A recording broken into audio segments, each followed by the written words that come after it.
In this video, I'm going to show you how you can add a GoDaddy domain to Emergent AI. Open up Emergent AI, then right here, what we need to do is to find the project which we want to add the GoDaddy domain to. Open it up, and once you have your project loaded, you want to click on deploy. So deploy your app or project, and then right here next to visit, you will see add your domain. So click on that option. Now we will go into GoDaddy, and you just want to click on your name and go to My Products.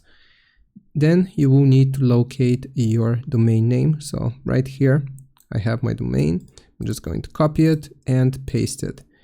Now you have the option of auto-linking the domain or linking manually. If you click on auto-link domain, it is going to try to automatically sign you into your GoDaddy account and connect the domain that way.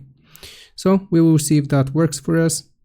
Okay, so you will need to authorize with GoDaddy. So if you click on authorize with GoDaddy here, then you will need to click on connect.